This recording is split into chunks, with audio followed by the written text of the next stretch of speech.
Former UFC bantamweight champion Aljamain Sterling has called out Dana White and the UFC for their double standards on title rematches. Sterling most recently fought at UFC 292, where he lost his bantamweight title to Sean O'Malley by second-round knockout. A few weeks later, at UFC 293, Sean Strickland shocked the world by defeating Israel Adesanya and winning the middleweight title.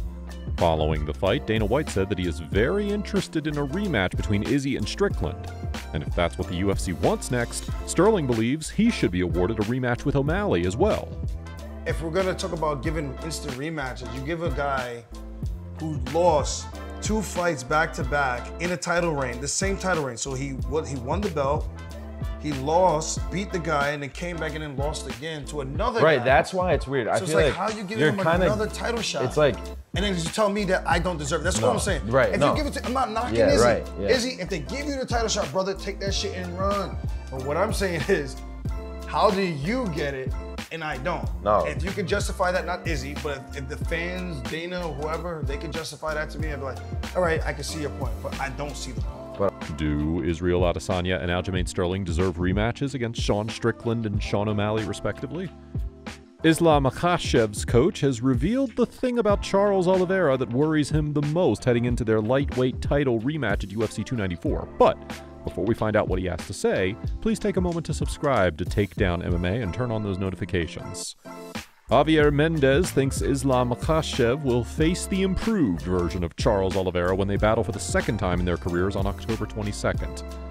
Makhachev and Oliveira locked horns at UFC 280, where the Dagestani had a fairly easy outing, defeating Oliveira by second-round submission to win the vacant belt. Heading into the second fight, Oliveira is making a few changes to his game plan. But there's one thing that Team Habib fears the most, according to Mendez. Quote, "I'm worried about the fire in Oliveira. He's going to be more motivated than ever because he misses being the champion. He misses that limelight. And his fight with Dariush told us that he's serious.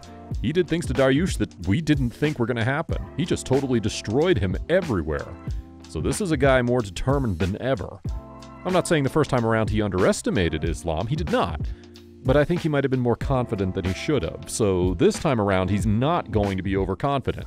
And he knows Islam is the most dangerous guy he's fought. Will Charles Oliveira exact his revenge at UFC 294? Moving on. One of the perks of being the greatest of all time in your sport is that people recognize you, and at times they want to test their skills against you. Jon Jones has had this problem for as long as one can remember. Every other week, the UFC heavyweight champion gets called out by random individuals.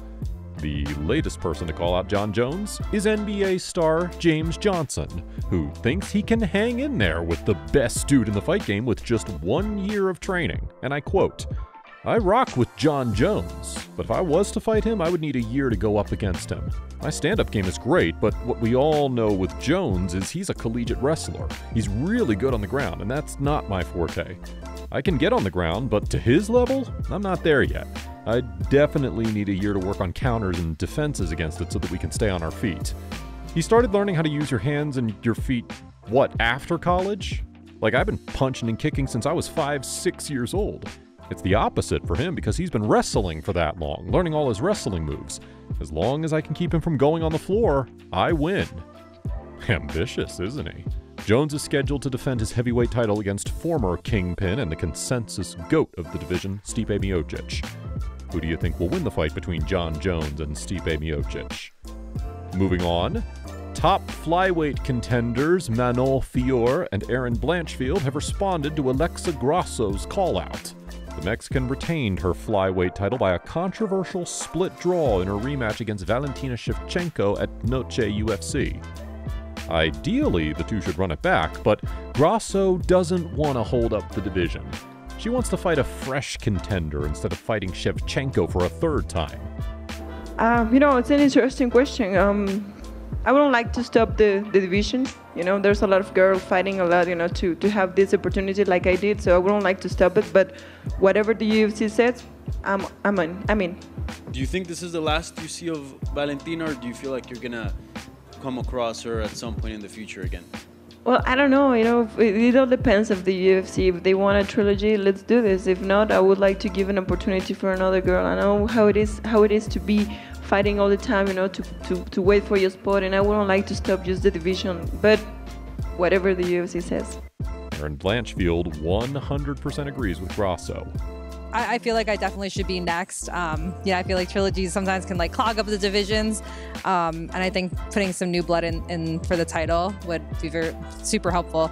But I know Manon's right behind me, so if anything, I can beat her up too if they did do a trilogy. But I want to be next. When asked who she thinks won the rematch between Grasso and Shevchenko, this is what Blanchfield had to say. That was a crazy fight. Sitting there, I thought Valentina won. I thought she did enough. I'll definitely have to watch it back and see, but crazy fight. Yeah, I think she did. I'd have to watch it back to kind of remember what happened each round and see what girl capitalized on what.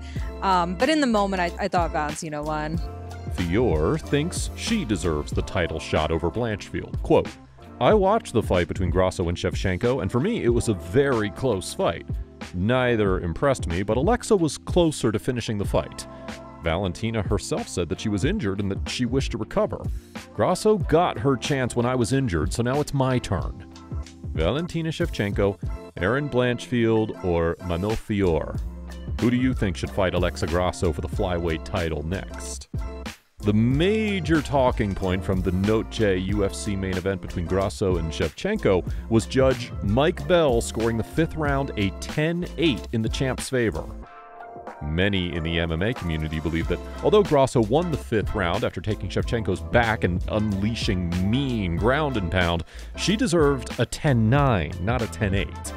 A 10-9 would have awarded Shevchenko the victory by a split decision. Daniel Cormier thinks it's one of the worst scorecards he's seen in his professional career. And it felt to me like Mike Bell, I don't know what he could have watched to score that 5th round, a 10-8 for Alexa Grasso. Now, she won the round. No doubt about it, she won the round. But a 10-8 is just, it is honestly one of the worst scorecards that I've seen in a really long time. Got to run it back. We got to have these two women fight again. And I feel like every time we match them up, we are in line for a tremendous fight between these two. Jon Anik had similar things to say about it. Quote, outstanding stuff across the board from Grimm and Sean Sheehan here. Round 5 for Shevchenko is far more defensible than a 10-8 for Grasso. Trust. Do you agree with Daniel Cormier and Jon Anik? Let us know your thoughts in the comment section below. To stay up to date with the latest happenings in the world of mixed martial arts, please subscribe to Takedown MMA and turn on those notifications. Thank you for your continued love and support, and we'll see you in the next one.